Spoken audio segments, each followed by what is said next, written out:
Yeah, this is from Cheetah on YouTube. As much as I like these coaches, they all give off racist plantation owner vibes, especially Buddy Stevens. Shaking my head. Then Devontae Bartholomew, LOL, I would love to see a player swing on that douchebag. He's a cancer, and anyone who thinks he's a good coach knows nothing. Dynamo Ninja, oh, he should be fired for that text message.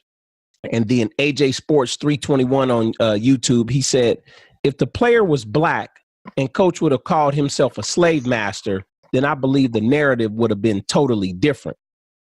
And then Vance F on YouTube said, all the shit he said to the black dudes was no problem, though. And then he got the meme with the, fingers under his chin, looking up to the right. Yeah, thank you. Yeah.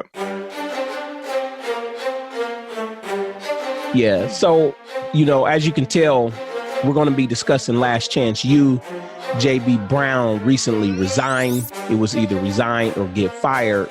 And he made a point talking to a German kid in reference that he was his new Hitler. So some of the things that I'm going to be discussing with my co-host today, Sean Jenkins, is one, was what he said a bad thing? Why and why not? Because he uses vulgar language all the time. Two, did the team coach success play a part in this occurring? You'll be the judge.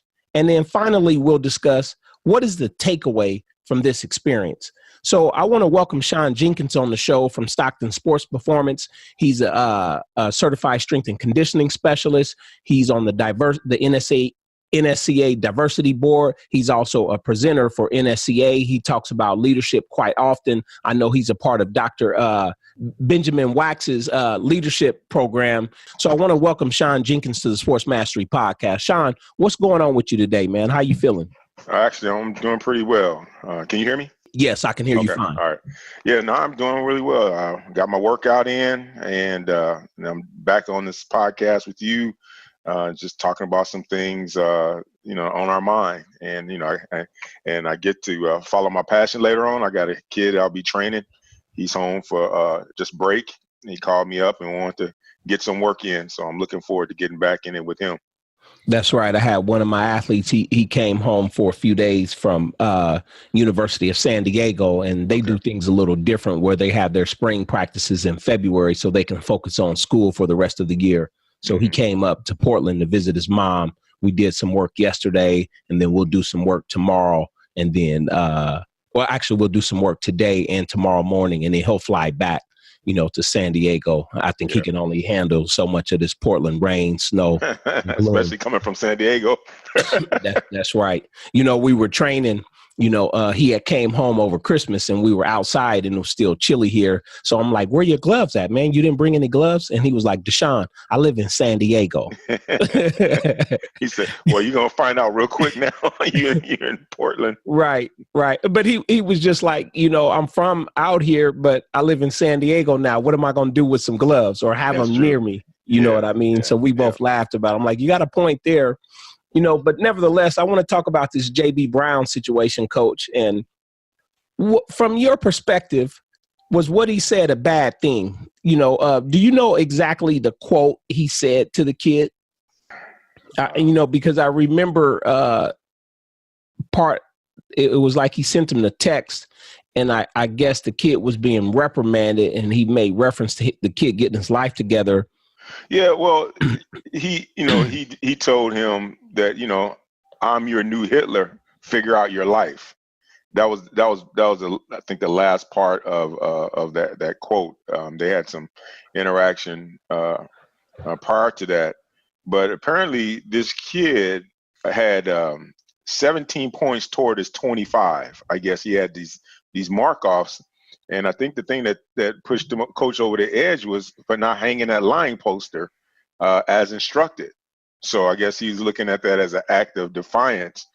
But you asked if it was a bad thing, and when you look at Germany and Hitler, and it's racially charged, and from my standpoint, yes, it is a bad thing because people will take it different ways, but the overall factor is you're mentioning Hitler, kids from Germany, and that does not bode well. You know what I mean? We do the flip side. If it was a black kid and say, "I'm your slave master," that's not going to ride well. But and the coach is from Compton, and so he's been around blacks and raised, and so he says. So I think he's smart enough to know not to use that language, but I think he was out of control by using the reference, the Hitler reference with this German player. So was it a bad thing? Yes. Maybe he wasn't thinking, he wasn't under control, but nevertheless, you can't put that genie back in the bottle. It's out there. That's right. And, one of the gentlemen on YouTube, he was saying that, but he says all those crazy, he uses the vulgar with all the black athletes though. And like, that's okay. It's almost like that was okay. Mm-hmm. And now that it's not. So what's your thoughts when you hear an opinion like that being expressed?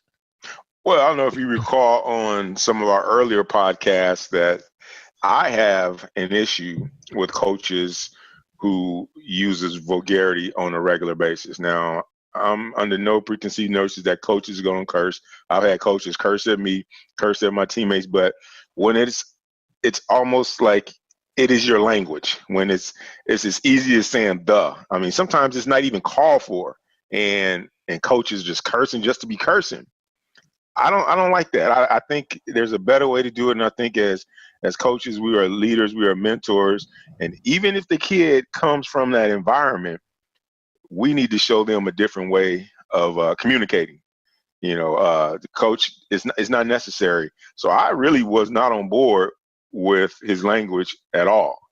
To get back to the players, yeah, of course, they don't see it as a bad thing, and I don't think any of the coaches any of the players complained how he was talking to them, because let's be honest, some of them probably just used to people communicating them in that way, whereas the German kid is like, hey, wait a minute, nobody's talked to me like that, and so he complained, and once he complained, it went forward. I think it's interesting, like you said, because me as a strength and conditioning coach, me volunteering at a few different high schools in the past, and coaching 7-on-7 football. That's not my everyday language, but football is definitely an emotional sport. I played the game at a high level. I have expectations as far as training athletes and coaching athletes. When guys mess up, I have been known to drop a few F-bombs, but it's not my everyday thing. And then when it does happen, it kind of raises everybody's eyebrow, because that's what I want. I want to get your attention, but I don't live in that space every day. It's just not me. It's not how I choose to communicate. And, I won't coach like that, but I can see some people have their way. That's just not my way. But I will raise my voice, in the heat of the moment. I may say something, but then I'm going to go back and apologize to a player and let them know I was talking about the situation that was going on. I wasn't talking about them or their personality or who they are. And I think sometimes you got to be able to distinguish the difference and express that as a coach, and come back and have conversations, because, when you look at how he acted, I mean, he was kind of acting like what he called the kid. I'm your new Hitler. He was kind of acting like that. So you kind of.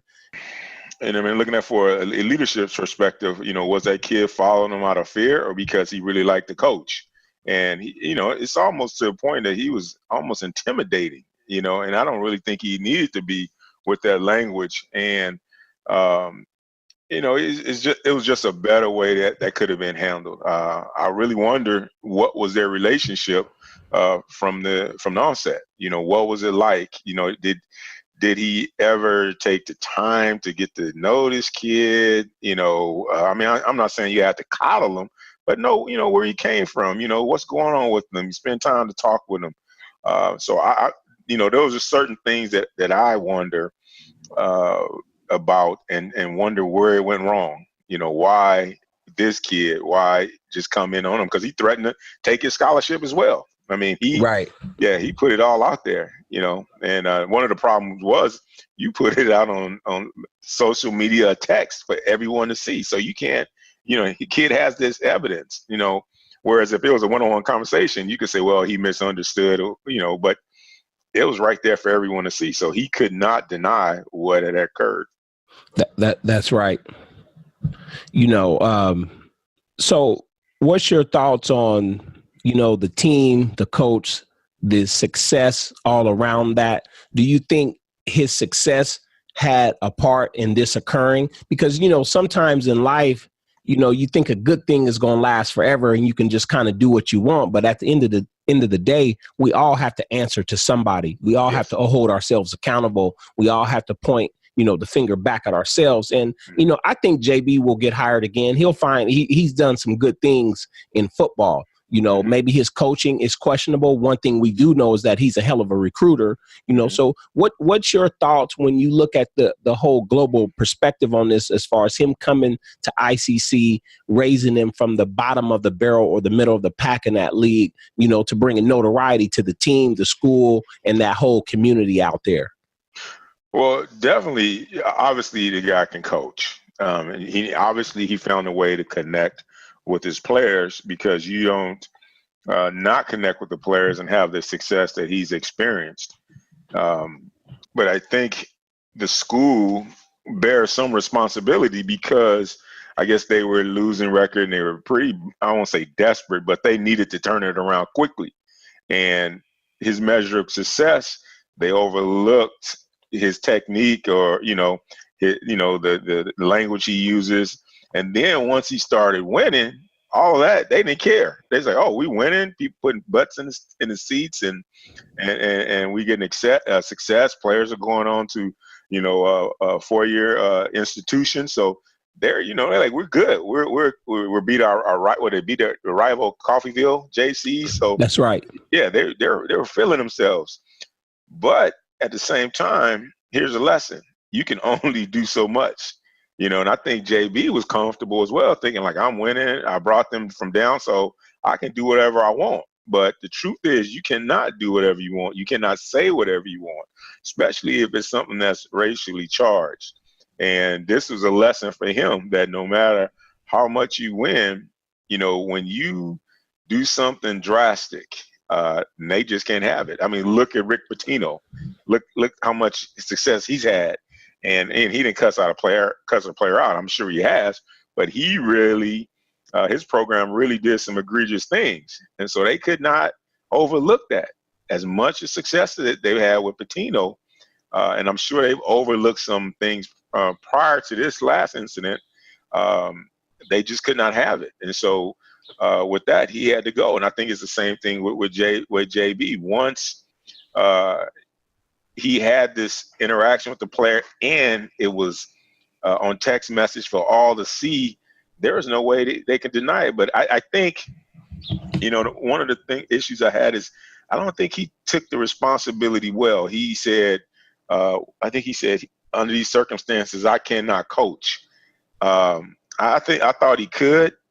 It was an incident that happened. I think if he would have been sincere and said, I shouldn't have done it, and moved on, I think it could have happened. I think he didn't take any ownership. I think he was looking to blame them and saying, because of them, I can't coach the way I want to, instead of looking at, hey, this is what I did. I shouldn't have said it, or apologize or something like that. He took the easy way out by blaming the school for what had happened. Yeah, ladies and gentlemen, especially student athletes, if you're listening to this, the key word of the day for your spelling bee contest is egregious. Sean was just discussing that this was an egregious offense. So look that word up, put that word in your vocabulary. You might see it on the SAT or ACT. I like that, man. That's a nice touch. Yeah. I like that. Yeah. So what ultimately, what is the takeaway from this experience? How should other coaches and other student athletes and other athletic directors and other administrators, how should we look at this from a global perspective, Sean? There are a few ways you can look at it from different perspectives, from the administration, the coaches, and even the players. But because he's the topic of conversation, I look at, and he's the head man, JB. I look at it as, you have to be in control. I think he lost control with his coaching style as far as his language. I think he really lost control with this kid. Had he taken a step back and probably calmed down, it's probably the heat of the moment. I don't know. I'm just assuming, but it's probably the heat of the moment. Ladies and gentlemen, you have to excuse us. We're having some technical difficulties on the other end. But, before we close out, I wanted to discuss with Sean, what is the takeaway from this experience collectively for us coaches in the coaching community, student athletes, administrators, athletic directors? What would you say to the people that are in that space that are listening to this show? Well, from the coach's perspective, you have to always remember that you're the leader, you're the adult, and you have to be in control of the conversation. Now, because some of the young men or young women may be a bit mature, may not understand how to handle their emotions, you have to lead by example. You have to maintain control of the conversation and in a sense, direct it. So what they can do is they can take their lead from you. But if you're out of control and they're out of control, that's a recipe for disaster. And some things are going to be said that you just can't take away from it. If you're a parent and you're watching this, now, again, we're not saying that coach is not going to yell at your son or daughter or drop a few curse words, but if they're always doing this and that's not your thing, and you don't really, your way of communicating, and that's something as a family, you'd have to consider. You'd have to think, is this the situation we want to be in? Is the environment we want to be in? Is this what we want our child to deal with? That's just a personal thing. Administration. Are you putting wins in front of character? Because in the end, it's going to come back to bite you. And then, as we've seen, in some cases, when coaches have done some things, all the way up to the school president have been removed. So there's some things that they can look at and see that there's some potential red flags that may be coming their way somewhere down the line, if not addressed, or if they're going to turn a blind eye to it, as long as their teams are successful and they're winning and bringing home NCAA banners. So that's just something that everyone has to look at and have a conversation and be adults about it. You can't be immature. You have to lay it all on the table, but there's just a way to communicate, and it can be all worked out. Yeah, I agree 100%. And one thing I'll close out with is that, I'll speak from the flip side, if you're a student athlete, and definitely sports parents and student athletes that are on the same page, if you play sports long enough, you're going to run into a coach that you don't like. You're going to run into a coach that you feel is an asshole. You're going to run into a coach that you feel is a jerk, and you're going to run into people that aren't going to coddle you. If you grew up playing sports and your parents was your coach your whole life, it's going to be different once you hit high school. It's going to be different.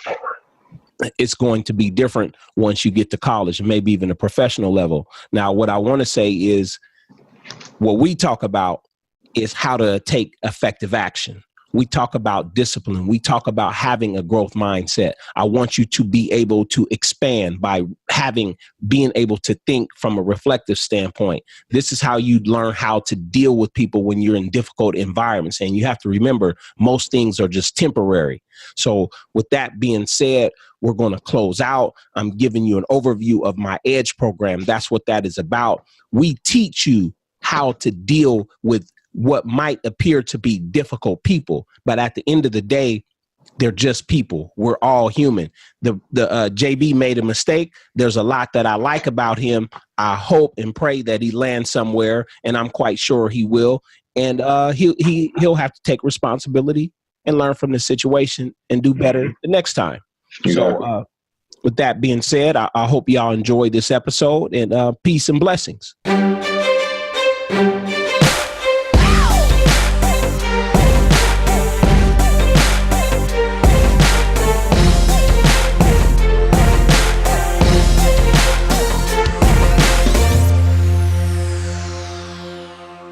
Sports parents, if you're looking for a program to help develop your student athlete, check out my course, The Edge, showing and helping the student athlete how to take effective action, developing discipline, showing them how to develop a growth mindset and expand their mind in the form of reflective thinking. This is the place you want to be. This is course. I want you to work through this course with your student athlete. It's not for them to go at it alone. This is a gap. This is a way to bridge the gap between the student athlete and sports parent and the student athlete and the coach. Check out my course, The Edge, at sportsmastery.thinkific.com. I'll also have a link in the show notes.